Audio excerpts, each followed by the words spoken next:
Hello दोस्तों, आज के इस वीडियो में हम लोग क्लास 10th के रसायन विज्ञान में धातु और अधातु चैप्टर के ऑब्जेक्टिव क्वेश्चन को पढ़ेंगे। चैप्टर का नाम है धातु और अधातु। ठीक है, धातु और अधातु के जो कि तीसरा चैप्टर है रसायन विज्ञान का, उस ऑब्जेक्टिव क्वेश्चन को पढ़ेंगे। अगर आप अभी तक हमारे चैनल को सब्सक्राइब नहीं किए हैं तो सब्सक्राइब कर ले, क्योंकि 10th क्लास के हर वीडियो, चाहे वो ऑब्जेक्टिव हो या सब्जेक्टिव या मैथ हो या कोई और विषय, इस चैनल पर हमेशा मिलती रहती है। तो इसलिए आप हमारे चैनल को सब्सक्राइब कर ले। अब चलिए वीडियो को स्टार्ट करते हैं। जैसा कि पहला क्वेश्चन आप लोग देख सकते हैं, पहला में है कि जिप्सम का रासायनिक सूत्र होता है। तो देखिए जी, जिप्सम का रासायनिक सूत्र होता है CaSO4 × 2H2O। ठीक है, ऑप्शन नंबर क्या होगा? बी हो जाएगा, CaSO4 × 2H2O। क्या का सूत्र है जिप्सम का? देखिए यहाँ से ऑप्शन नंबर ए आप लोग के दिखाई दे रहा होगा, ई है प्लास्टर ऑफ पेरिस का सूत्र है, प्लास्टर ऑफ पेरिस। दोनों सूत्र एक ही होता है, बस इसमें जो है जिप्सम में 2H2O होता है, इसमें ½ होता है, बाकी CaSO4 दोनों एक ही। तो प्लास्टर ऑफ पेरिस का कोई पूछेगा तो CaSO4 × ½ और जिप्सम का CaSO4 × 2H2O। आगे क्वेश्चन है कि जिंक तथा सल्फ्यूरिक अम्ल के बीच अभिक्रिया से निम्नलिखित में से कौन सी गैस निकली है? तो देखिए ध्यान से समझिएगा, जिंक है ना, तो जिंक किससे अभिक्रिया करना है? H2SO4 से, यानी कि सल्फ्यूरिक अम्ल। सल्फ्यूरिक अम्ल का सूत्र होता है H2SO4। तो यहाँ से समझिएगा कि जिंक क्या है? धातु है। क्या है? धातु। यहाँ से H2SO4 क्या है? सल्फ्यूरिक अम्ल है। तो जब धातु कोई अम्ल से अभिक्रिया करता है तो लवण बनाता है या प्लस में हाइड्रोजन गैस बनाता है। समझ में आ रहा है जी? लवण बनाता है, प्लस में क्या बनाता है? Hydrogen gas. तो देखिए जिंक है, जब सल्फ्यूरिक अम्ल से अभिक्रिया करेगा तो गैस में पूछ रहा है, तो लवण तो पहले बनेगा ZnSO4। क्या बनेगा? ZnSO4। और कौन सी गैस निकलेगा? हाइड्रोजन गैस, यानी H2 गैस निकलेगा। तो इसका ऑप्शन नंबर हो जाएगा सी। ठीक है, आगे देखिएगा, लोहे के फ्राइंग पैन को जंग से बचाने के लिए निम्नलिखित में से कौन सी विधि उपयुक्त है? तो ये आपको बताना है कि कौन सी विधि उपयुक्त है। पहला ऑप्शन है ग्रीज लगाकर, ग्रीस कहिए, या ग्रीज लगाकर, या पेंट लगाकर, या जिंक की परत चढ़ाकर, या इनमें से सभी। 4 को ऑप्शन दिया है, चारों में से क्या होगा? तो आप ग्रीस लगाकर भी संक्षारण से बचा सकते हैं, जंग से बचा सकते हैं, पेंट लगाकर भी बचा सकते हैं, या जिंक के परत चढ़ाकर भी बचा सकते हैं, यानी इनमें से सभी होगा। इसका ऑप्शन नंबर क्या हो जाएगा? डी। आगे देखिए, अगला क्वेश्चन है कि निम्नलिखित में से सबसे भारी धातु कौन है? तो सबसे भारी धातु यूरेनियम है। क्या है? यूरेनियम। ठीक है, सबसे भारी धातु कौन है? यूरेनियम। ऑप्शन नंबर क्या हो जाएगा? बी। अब देखिए, लिथियम सबसे हल्की धातु है। सबसे हल्की धातु अगर लिखना होगा तो आप लोग लिख लीजिएगा, सबसे हल्की धातु जो है वो क्या है? लिथियम। सीजियम ऐसा धातु है जिसको हथेली पर रखने पर हथेली की गर्मी से ही पिघल जाता है। गैलियम और सीजियम 2 ऐसा धातु है जिसको हथेली के पर रखेंगे तो हथेली की गर्मी से ही पिघल जाएगा। अगला क्वेश्चन है कि खाद्य पदार्थों के डिब्बों पर जिंक की बजाय टिन से लेपित होता है, क्योंकि माने जिंक के बजाय टिन से काहे खाद्य पदार्थों के डिब्बे पर लेपित किया जाता है? तो इसका आंसर हो जाएगा कि टिन की अपेक्षा जिंक अधिक अभिक्रियाशील है। ठीक है, टिन की अपेक्षा जिंक क्या है? अधिक अभिक्रिया, जल्दी अभिक्रिया कर लेगा, खाद्य पदार्थ खराब हो जाएगा। तो इसका ऑप्शन नंबर सी। आगे देखिए, हाइड्रोजन के 2 परमाणुओं के बीच कितने आबंध बनते हैं? तो हाइड्रोजन के 2 परमाणुओं के बीच एक आबंध बनते हैं। अब कहिएगा एकल आबंध कैसे बनते हैं? तो देखिए, हाइड्रोजन के पास एक परमाणु होता है। ठीक है, तो हाइड्रोजन क्या है? हाइड्रोजन के 2 परमाणु बोला है ना, इसके पास भी एक हो, तो दोनों के पास एक हो, और हाइड्रोजन द्वितीयक नियम का पालन करता है। तो जब दोनों के हम मिला देंगे, क्योंकि हाइड्रोजन 2 होना चाहता है, तो इस दोनों के बीच में एकले बॉन्ड बनेगा ना, तो एच एकल बॉन्ड एच, यानी कि एकल बॉन्ड होगा, एक आबंध। Option number A. चलिए अगला क्वेश्चन देखते हैं। अगला क्वेश्चन में है कि निम्नलिखित में किस धातु का गलनांक सबसे कम होता है? तो यहाँ से इसका ऑप्शन नंबर हो जाएगा बी, यानी सोडियम। सोडियम का गलनांक क्या होता है? सबसे कम होता है। ठीक है, आगे है कि ऑक्सीजन के दो परमाणुओं के बीच कितने आबंध होते हैं? तो ऑक्सीजन O2 होता है फार्मूला। देखिए ऑक्सीजन का परमाणु संख्या 6 होता है, तो 2 और 4 हो जाएगा। ऑक्सीजन के 8 होता है जी, तो 2 और 6 हो जाएगा। इसको कै गो 8 होने के लिए कै गो चाहिए? 2 गो और चाहिए। इलेक्ट्रॉनिक विन्यास निकाले हैं। देखिए ऑक्सीजन के 8 होता है ना जी, तो 2 और 6 हो जाएगा इलेक्ट्रॉनिक विन्यास। इसको 8 होने के लिए कै गो चाहिए? 2 गो चाहिए, तो इसलिए डबल बॉन्ड होता है। ऑक्सीजन के बीच में क्या होता है? Double bond. क्योंकि 6 है और ये 8 हो जाएगा ना, तो ये पूरा पूरा भर जाएगा, तो कै गो चाहिए? 2 गो और चाहिए, तो डबल बॉन्ड। आगे देखिए, निम्नांकित में से कौन से धातु उपधातु है? कौन सा उपधातु है? निम्नांकित में से कौन सा उपधातु है? तो चलिए इसका ऑप्शन नंबर है जिंक, कैल्शियम, जर्मेनियम और है कार्बन। तो इसका ऑप्शन नंबर हो जाएगा सी। सी क्या है? उपधातु है। ठीक है, कौन सा अधातु कमरे के तापमान पर तरल अवस्था में पाई जाती है? अधातु है ना जी, तो अधातु है तो इसका ऑप्शन नंबर हो जाएगा बी, ब्रोमीन। ठीक है, अगर धातु रहता तो हो जाता पारा। ठीक है, धातु अगर कहता तो पारा। पारा ऐसा धातु है, पारा जो डॉक्टरी थर्मामीटर में देखते हैं, वो क्या होता है? द्रव अवस्था में रहता है। क्या में होता है? द्रव अवस्था में। ठीक है, और अधातु में है ब्रोमीन। अधातु में भी, अधातु में कौन है? ब्रोमीन। ब्रोमीन अधातु है, ये भी क्या किस अवस्था में रहता है? द्रव्य अवस्था में रहता है। ठीक है, द्रव अवस्था में।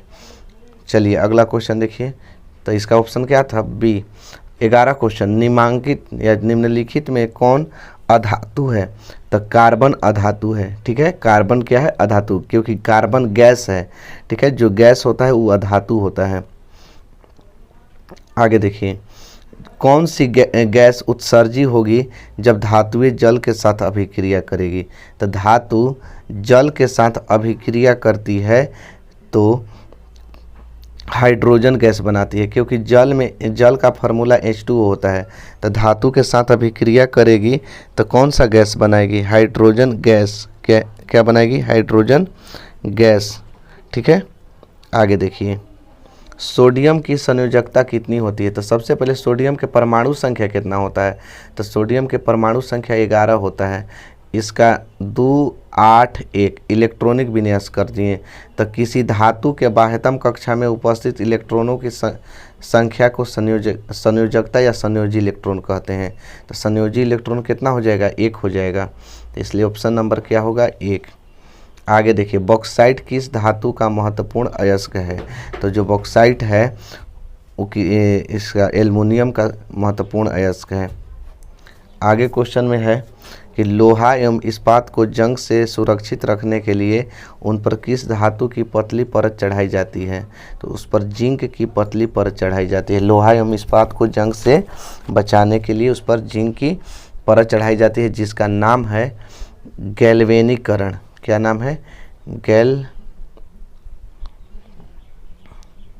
गैल्वेनीकरण। ठीक है, गैल्वेनीकरण, या इसका एक और नाम है जस्तीकरण। क्या नाम है जी? जस्तीकरण। लोहा पर जिंक का परत चढ़ाने की प्रक्रिया को जस्तीकरण कहते हैं।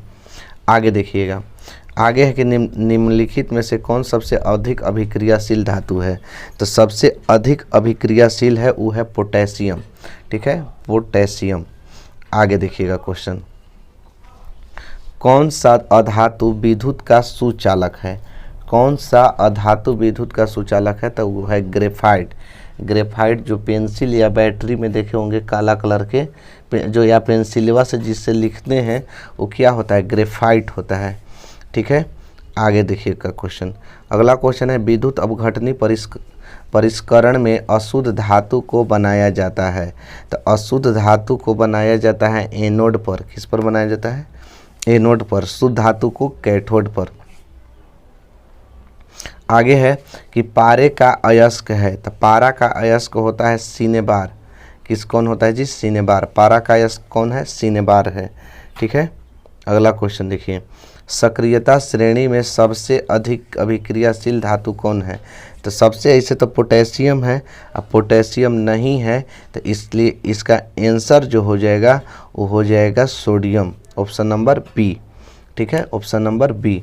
क्वेश्चन 21 है कि नाइट्रोजन डाइऑक्साइड गैस के धुएं का रंग क्या होता है? तो नाइट्रोजन डाइऑक्साइड जो गैस होता है उसके धुएं का रंग होता है भूरा। कैसा होता है? भूरा, ऑप्शन नंबर ए।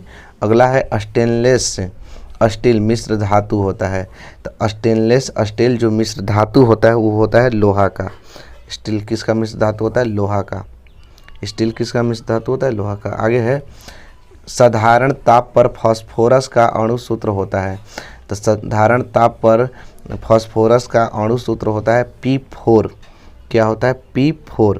ठीक है, अगर कोई फास्फोरस का अणु सूत्र पूछेगा तो P4, सल्फर का पूछेगा तो S8, बाकी दूसरा गैस O2, Cl2, इस तरह से N2 ऐसे रहता है।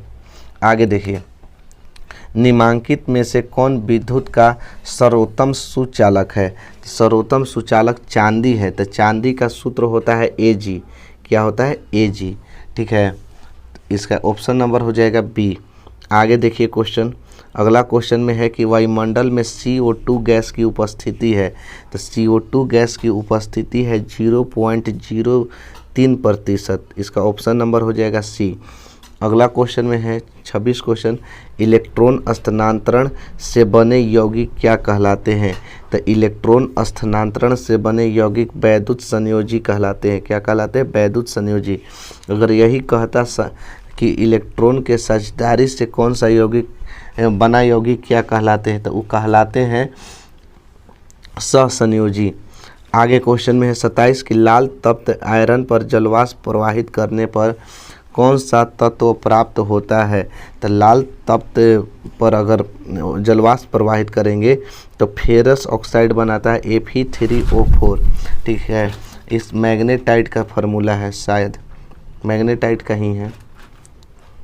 आगे देखिए, अगला क्वेश्चन है शुद्ध सोना व्यक्त किया जाता है। तो शुद्ध सोना व्यक्त किया जाता है 24 कैरेट।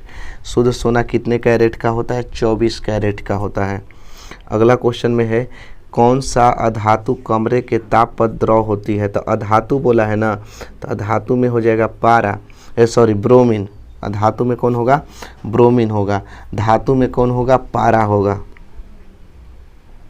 अगला है कि निम्नलिखित में से किसे चाकू से काटा जा सकता है? तो देखिए, चाकू से सोडियम को भी काटा जाता है।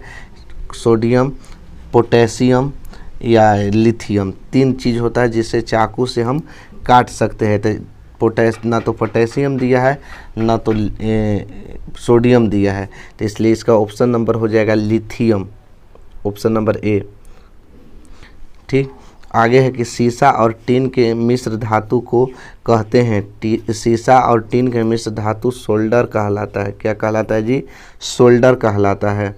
अगला क्वेश्चन में है कि लोहा को जिंक से लेपित करने को कहा जाता है। तो हम थोड़ा देर पहले बताए थे गैल्वेनीकरण, चाहे गैल्वेनीकरण, इस तरह से गैल्वेनीकरण, या एक और नाम है इसका जस्तीकरण कहते हैं। ठीक है, गैल्वेनीकरण कहिए चाहे जस्तीकरण कहिए। अगला क्वेश्चन में है कि निम्नलिखित में कौन अधातु है? तो देखिए, लोहा धातु है। लोहा क्या है? धातु है। एल्युमिनियम धातु है। सोना धातु है, Au सोना का होता है। कार्बन गैस है, तो गैस क्या होगा? अधातु होगा। अगला क्वेश्चन में देखिए कि जस्ता एवं तनु हाइड्रोक्लोरिक अम्ल की अभिक्रिया होने पर, जब धातु और अम्ल की अभिक्रिया होती है तो हाइड्रोजन गैस बनती है। कह रहा है ना कि कौन सी गैस बनेगी? तो कौन सी गैस बनेगी? हाइड्रोजन गैस बनती है, ऑप्शन नंबर सी होगा। आगे देखिएगा क्वेश्चन कि लोहे की परमाणु संख्या है। तो लोहे की परमाणु संख्या होती है 26। इसका ऑप्शन नंबर हो जाएगा बी। याद करते हुए आप लोग चलिए, ठीक है। इसको एक बार नहीं समझ में आया, इसको 2 बार 3 बार ज़रूर सुनिए, लगाकर वीडियो को देखिए, ताकि इस आपसे रिपीट हो जाए बार बार, क्योंकि परीक्षा में यही सब क्वेश्चन बार बार रिपीट भी करता है। अगला क्वेश्चन है कि निम्नलिखित में पीतल किसका उदाहरण है? तो पीतल है मिश्र धातु। पीतल किसका उदाहरण है? मिश्र धातु। अब पीतल किसका मिश्र धातु है? वो तांबा और जस्ता का मिश्र धातु है। तांबा जोड़ जस्ता। आपको एक ट्रिक बताते हैं इसको याद करने के लिए। पिताजी याद रखिए, क्या याद रखिएगा, पिताजी। पी से पीतल याद रखिए, पी से पीतल। ता से तांबा, जी से जस्ता, ठीक है, जी से जिंक भी बोल सकते हैं, जस्ता भी बोल सकते हैं, यानी पीतल किसका मिश्र धातु है, तांबा और जस्ता का। आगे देखिए अगला क्वेश्चन में है निम्नलिखित में कौन आयनिक यौगिक है। तो आयनिक यौगिक जो धातु और अधातु दोनों से बने होते हैं उसे आयनिक यौगिक। इसमें हाइड्रोजन, कार्बन, नाइट्रोजन तीनों गैस है, अधातु है। इसमें कार्बन और क्लोरीन दोनों अधातु है, गैस है। Carbon dioxide CO2, carbon dioxide क्या है, गैस है। तो ये आयनिक नहीं है। इसमें देखिए पोटेशियम धातु है, क्लोरीन अधातु है, तो यानी पोटेशियम क्लोराइड जो होगा यही ऑप्शन नंबर सी सही होगा। आगे देखिएगा अगला क्वेश्चन है कि निम्नलिखित में कौन दो इलेक्ट्रॉन खोलकर आर्गन जैसी अस्थायी इलेक्ट्रॉनिक विन्यास प्राप्त कर लेगा। तो कौन होएगी जी, आर्गन के परमाणु संख्या कितना होता है, 18। आर्गन के परमाणु संख्या क्या होता है, 18 होता है। तो 18 ले आना है, तो 18 दो खोना भी है, ठीक है। तो कैल्शियम के होता है 20, तो हो जाएगा 2 8 8 2। देखिए अब एक आप लोग के नहीं समझ में आ रहा होगा कि 2 8 8 2 क्या लिखे, तो इलेक्ट्रॉनिक विन्यास लिखे हैं। पहली कक्षा में 2 गो, बाकी सब कक्षा में 8 8 इलेक्ट्रॉन होते हैं। तो 20 गो है तो 20 गो कैसे पूरा ना रहना चाहिए, पहला में 2 गो रहबे ही करेगा। पहला में कितना रहेगा, 2 से ज़्यादा नहीं रहेगा। तो 8 2 10 10 8 18 18 2 20। अगर हम 2 को हटा दें, 2 को के खोने के लिए कह रहा है, अंत से हटा दें तो 18 बचेगा। तो 18 बचेगा तो क्या होगा, आर्गन जैसी हो जाएगा ना। तो यानी उसका ऑप्शन नंबर होगा सी, यानी कौन होगा, कैल्शियम। कौन होगा जी, कैल्शियम। ठीक। अगला क्वेश्चन है कि निम्नलिखित में कौन सा धातु साधारण तापक्रम पर द्रव के रूप में पाई जाती है। देखिए आपकी धातु बोल दिया है, किस अवस्था में, द्रव अवस्था में। तो धातु में कहेगा तो पारा, धातु में कहेगा तो पारा, अधातु में कहेगा द्रव में तो ब्रोमीन। आगे देखिए निम्नलिखित में कौन सी धातु अम्ल राज्य के अलावा, अम्ल राज्य किसको कहते हैं, H2SO4, ठीक है, अम्लों का राजा है H2SO4, अम्ल राज्य के अलावा अन्य अम्ल में नहीं घुलता है, ठीक है। ऐसा कौन सा धातु है, कह रहा है कि कौन सा धातु है कि जो अम्ल राज्य के अलावा और कोई में नहीं, सल्फ्यूरिक अम्ल के अलावा कोई में नहीं घुलता है, तो होगा सोना। क्या होगा, सोना Au। ठीक। आगे है कि इनमें किस धातु का विस्थापन उसके लवण के विलयन के में लोहा द्वारा होता है। तो धातु का विस्थापन पूछा है ना, और उसके लवण के विलयन में लोहा द्वारा होता है, किस कौन है, तो वो है कॉपर। उसका नाम क्या है, कॉपर। कॉपर क्या है, धातु का जो विस्थापन है वो लवण के विलयन में लोहा द्वारा होता है, इसका विस्थापन। ठीक, जैसे इसका उदाहरण भी दे देते हैं, जैसे Fe जोड़ CuSO4 होता है, ठीक है, रिएक्शन चिन्ह FeSO4 + Cu। तो देखिए कॉपर का क्या हो गया है, विस्थापन हो गया है। कॉपर का क्या हो गया, विस्थापन किसके द्वारा हुआ है, लोहा द्वारा, क्योंकि लोहे ने इसको ले लेगा SO4 को।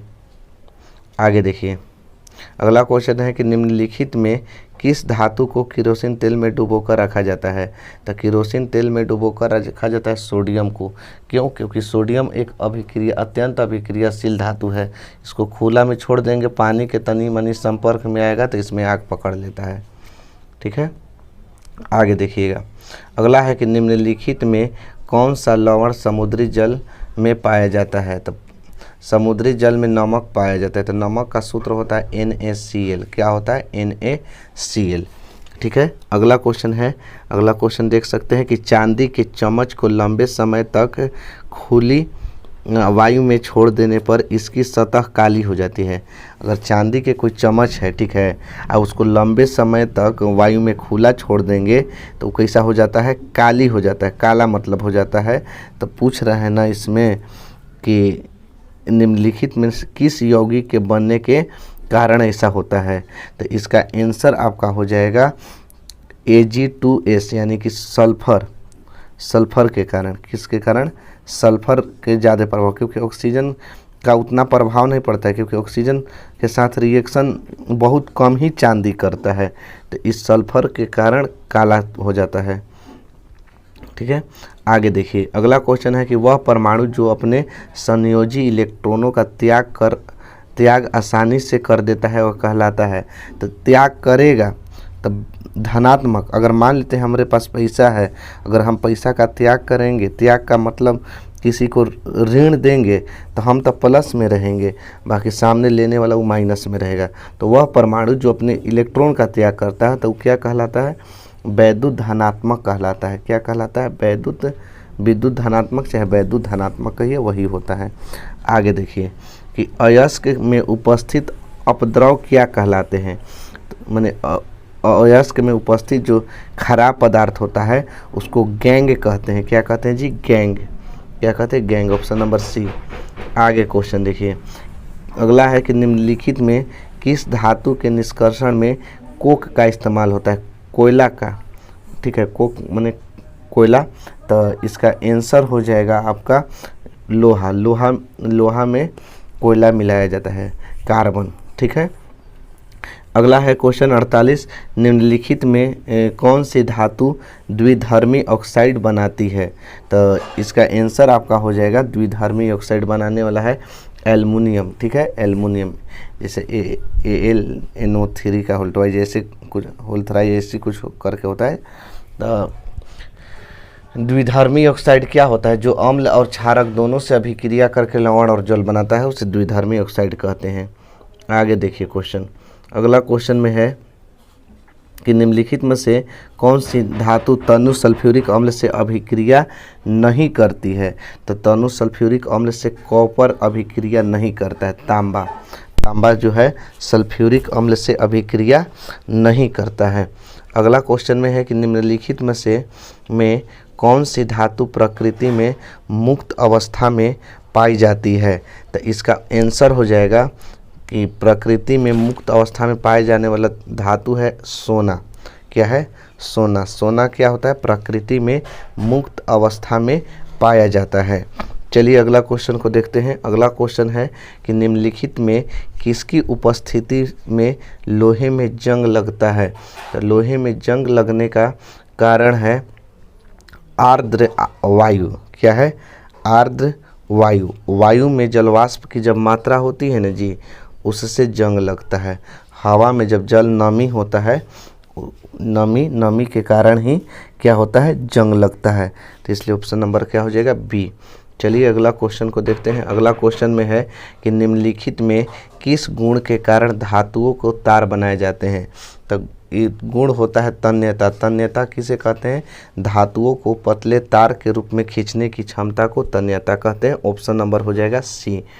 अगला क्वेश्चन को देखिए कि निम्नलिखित में कौन सी धातु उसके द्रवित क्लोराइड का वैद्युत अपघटन करके प्राप्त की जाती है? कौन सी धातु बोला है? द्रवित क्लोराइड। तो इसका आंसर हो जाएगा आपका सी, कैल्शियम। क्या होगा? कैल्शियम। चलिए अगला क्वेश्चन को देखते हैं। अगला क्वेश्चन में है निम्नलिखित में कौन सी धातु वायु में कसकर गर्म किए जाने पर भी ऑक्सीजन से संयोग नहीं करता है? कितना हूँ आप गर्म कर दीजिए, वो धातु है किसी भी कंडीशन में ऑक्सीजन से संयोग नहीं करता है, तो वह है चांदी। क्या है? चांदी। अगला क्वेश्चन है कि निम्नलिखित में कौन सा धातु तनु नाइट्रिक अम्ल से अभिक्रिया करके हाइड्रोजन गैस मुक्त करता है? तनु नाइट्रिक अम्ल से अभिक्रिया करना है ना जी, और हाइड्रोजन गैस मुक्त करना है। तो इसका आंसर हो जाएगा आपका कि मैग्नीज। कौन है? मैग्नीज। मैग्नीज क्या करता है? वो नाइट्रिक अम्ल से अभिक्रिया करके हाइड्रोजन गैस बनाता है। चलिए अगला क्वेश्चन है कि निम्नलिखित में कौन सा कथन भर्जन के संबंध में सही है? तो देखिए इसका आंसर हो जाएगा, देखिए पहले ऑप्शन देखिए, यह सल्फर को ऑक्साइड में परिवर्तित करता है। ठीक है, यह वाष्पशील अपद्रवों को दूर करता है भी। ठीक है, यह अयस्क को शुष्क बना देता है, यह अयस्क को चूर्ण में परिवर्तित कर देता है। तो इसका ऑप्शन सही नहीं है डी, क्योंकि चूर्ण नहीं होता है। भर्जन का काम क्या है कि ऑक्साइड में परिवर्तित करना, क्योंकि इस सल्फाइड अयस्कों को ऑक्साइड में बदलना। ठीक है, और वाष्पशील अशुद्धि जो है चाहे अपद्रव उसको दूर करना, और अयस्क को शुद्ध बनाना, न कि चूर्ण बनाना। आगे देखिए, अगला है कि निम्नलिखित यौगिक में कौन जल में विलय है। तो जल में विलय होने वाला पदार्थ है ग्लूकोज। ग्लूकोज जल में क्या हो जाता है, घुल जाता है। आगे है कि निम्नलिखित किसमें धातुई गुण नहीं पाया जाता है। तो धातु का गुण नहीं पाया जाता है, वो है आर्गन। आर्गन क्या है, गैस है। आर्गन क्या है जी, गैस है। कि कैसा गैस है, निष्क्रिय गैस है, यह किसी के साथ अभिक्रिया नहीं करता है। अगला क्वेश्चन देखिए, अगला क्वेश्चन में है कि एक तत्व ऑक्सीजन के साथ संयोग करके उच्च द्रवणांक वाला यौगिक बनाता है, और यह यौगिक जल में घुलकर क्षारीय विलयन बनाता है। ठीक है, क्षारीय विलयन जल में घुलकर, तो धातु ही हो सकता है जो क्षारीय विलयन बना सकता है। तो इसलिए ऑप्शन नंबर होगा ए, कैल्शियम। क्योंकि कोई भी अधातु जब जल से रिएक्शन करता है तो अम्लीय ऑक्साइड बनाता है। अधातु जैसे कार्बन है तो कार्बोनिक अम्ल, सल्फर है तो सल्फ्यूरिक अम्ल, इस तरह से बनाता है। बाकी धातु जो है वो हमेशा क्षारीय बनाता है। ठीक है, आगे है कि निम्नलिखित क्रमों में कौन सा क्रम धातुओं की क्रियाशीलता का सही क्रम प्रदर्शित करता है। तो इसका ऑप्शन नंबर हो जाएगा सी। पहले सोडियम सबसे ज़्यादा होता है, उसके बाद मैग्नीज, उसके बाद जेडन, उसके बाद लोहा, फिर कॉपर। ठीक है, तो इस तरह से इस सक्रियता श्रेणी पढ़िएगा तो आपको समझ में आएगा। अगला क्वेश्चन है कि निम्नलिखित में कौन सहसंयोजक यौगिक है। तो सहसंयोजक यौगिक क्या होता है, वो अधातु के बीच बनता है। तो इसमें देखिए ये क्या है, nitrogen, hydrogen, sulphur, oxygen, copper आ गया तो ये तो होगा नहीं। कैल्शियम आ गया तो कैल्शियम धातु है, ये होगा नहीं। कार्बन और क्लोरीन। अब सहसंयोजक यौगिक है, तो सहसंयोजक यौगिक जिसमें कार्बन ही हो उसे सहसंयोजक यौगिक कहेंगे। तो ये भी नहीं होगा। जो बच गया CCl4 61 के हो जाएगा। ऑप्शन नंबर डी होगा, डी सही, कार्बन टेट्राक्लोराइड का फॉर्मूला है। चलिए अगला क्वेश्चन को देखते हैं। अगला क्वेश्चन में है निम्नलिखित इलेक्ट्रॉन बिंदु संरचना में कौन सल्फाइड है। इलेक्ट्रॉन बिंदु संरचना, तो सल्फाइड है तो यानी सल्फर के 16 होता है।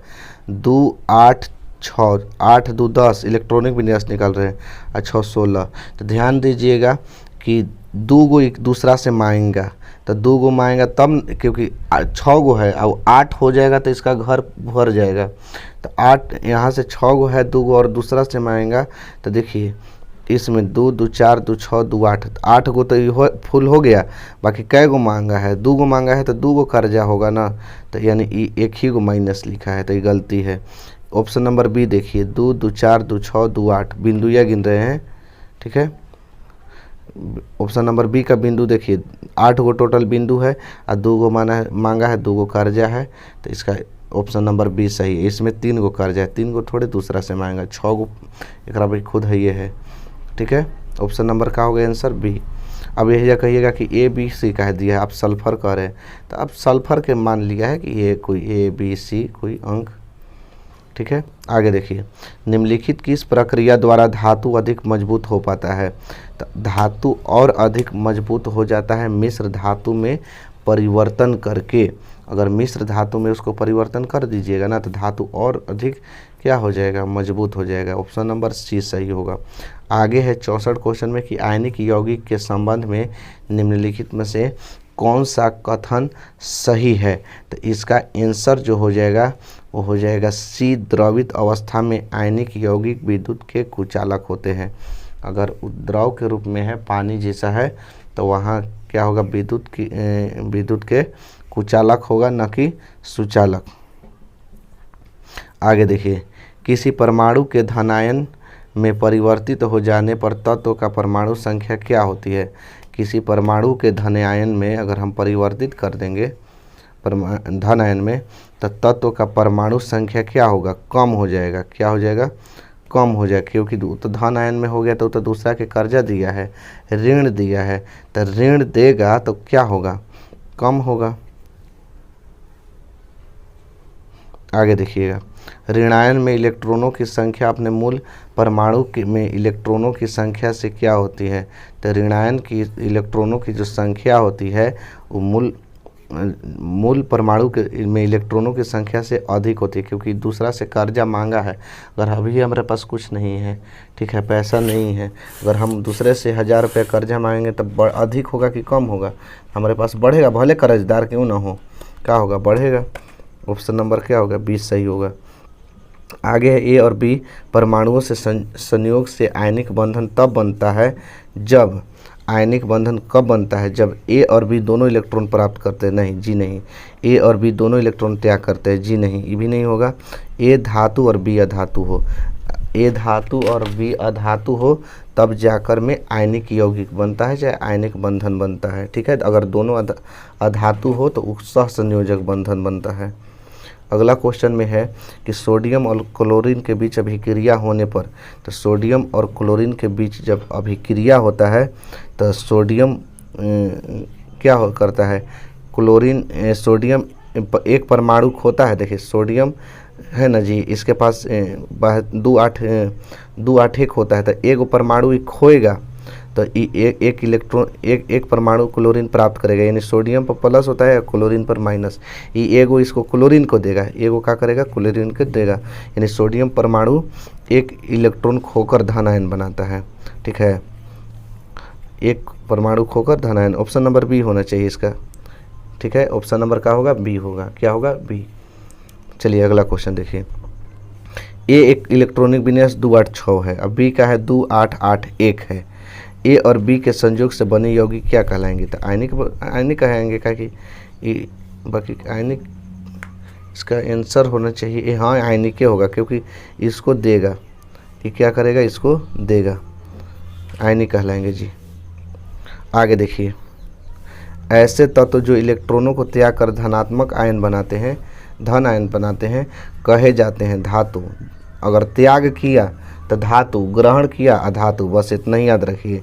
जो इलेक्ट्रॉन त्याग किया तो इलेक्ट्रॉन, धातु के गुण होता है त्याग करना, ठीक है, अधातु के काम होता है ग्रहण करना। ठीक, आगे सुनिए। लोहा पर जिंक लेपित करने की प्रक्रिया कई बार बता दिए, गैल्वेनीकरण कहलाता है, चाहे जस्तीकरण कहलाता है, इसका एक और नाम जस्तीकरण भी है। आगे देखिए, आभूषण बनाने वाला सोना होता है, आभूषण बनाने वाला सोना 22 कैरेट का होता है। कितना लोग गलती कर देंगे, 24 कैरेट मार देंगे, हो जाएगा गलती, इसलिए आप लोग 22 कैरेट ही मारिएगा, क्योंकि 2 कैरेट जो होता है अन्य तत्व मिलाया जाता है, या तो पीतल या तो तांबा मिलाता है, या तो चांदी मिलाया जाता है। ठीक, आभूषण बनाने वाला सोना 22 कैरेट का। निम्न में से कौन सा उत्कृष्ट तत्व है? तो उत्कृष्ट तत्व है आर्गन। क्या है? आर्गन, माने निष्क्रिय गैस। आगे है ताम्र एवं टीन, तांबा एवं टीन के मिश्र धातु को कहते हैं पीतल। पिताजी, तांबा और टीन है ना जी, पीतल और जस्ता नहीं, पिताजी नहीं, पीतल नहीं होगा। तांबा और टीन के मिश्र धातु होते हैं, वो होते हैं कांसा। क्या होता है? कांसा। कांसा के नाम सुने हैं ना, रंगा, वही होता है। जस्ता का अयस्क क्या होता है? तो जस्ता जिंक प्लेट होता है, जस्ता का अयस्क क्या है? Zinc plate. सिलिकॉन क्या है? उपधातु है। सिलिकॉन क्या है? उपधातु है, ना धातु है ना अधातु है, उपधातु है। निम्न में से कौन कमरे के तापक्रम पर द्रव है? तो द्रव अवस्था में होता है, इसका आंसर हो जाएगा सी, एथेनॉल। एथेनॉल क्या है? द्रव अवस्था में होता है। आगे है लोहे की परमाणु संख्या होती है, तो लोहे की परमाणु संख्या 26 होती है। लोहे की परमाणु संख्या कितना होता है? 26। आगे देखिए, अगला है स्टेनलेस स्टील में लोहा एवं कार्बन के अलावे अन्य तत्व कौन रहता है? तो इसका ऑप्शन नंबर हो जाएगा सी, निकेल एवं क्रोमियम। निकेल एवं क्रोमियम याद कर लीजिएगा, 2021 में पूछा है। आगे देखिए, पीतल एक क्या है? तो पीतल मिश्र धातु है, तांबा और जस्ता से बना है। आगे देखिएगा क्वेश्चन। अगला क्वेश्चन में है कि ओजोन कि एक अणु में ऑक्सीजन के परमाणुओं की संख्या कितनी होती है? तो ओजोन का फार्मूला O3 होता है, याद रखिए। ओजोन लिख लीजिए अगर नहीं याद है तो। ओजोन का O3 होता है, तो ऑक्सीजन के परमाणु की संख्या 3 होती है, तो इसलिए मारिए 3। ठीक, आगे सीखिएगा। कमरे के ताप पर द्रव अवस्था में रहने वाली धातु कौन है? कमरे के ताप पर द्रव अवस्था में रहने वाली धातु, द्रव अवस्था और धातु, बस धातु है पारा, अधातु रहे ब्रोमीन। ठीक, आगे देखिएगा। निम्नांकित में कौन क्षारीय ऑक्साइड है? ऑक्साइड क्षारीय होना चाहिए। धातु क्षारीय ऑक्साइड बनाता है, अधातु अम्लीय ऑक्साइड बनाता है। ये तीनों अधातु है। ये तीनों क्या है? अधातु है। धातु सोडियम है, ठीक है, सोडियम और यहाँ से ऑक्साइड है। बाकी इधर देखिए तो सब अधातु है, तो अधातु अम्लीय बनाता है। आगे देखिएगा, गंधक। गंधक का मतलब सल्फर। सल्फर के परमाणु संख्या 16। स से आ रहा है ना, स ल फर, तो स से याद रखिए 16। सल्फर के परमाणु संख्या 16। अधातु के ऑक्साइड होते हैं, तो अधातु के ऑक्साइड अम्लीय होते हैं, धातु के ऑक्साइड क्षारीय होते हैं, ठीक। आगे देखिएगा, निम्नलिखित में कौन अक्रिय गैस है? तो निम्नलिखित में कौन अक्रिय गैस है? अक्रिय गैस जो किसी के साथ रिएक्शन नहीं करता है, हीलियम। हीलियम किसी के साथ रिएक्शन नहीं करता है। आगे क्वेश्चन में है कि निम्नांकित में कौन उप धातु है? तो कॉपर धातु है, निकेल धातु है, लोहा धातु है। जो बच गया वो आंसर मारिए, यानी कि एंटीमनी SB। बस आज के लिए इतना ही हो गया आप लोग के ख़त्म। अब अगले टॉपिक में मिलेंगे अगले चैप्टर को लेकर, तब तक के लिए जय हिंद।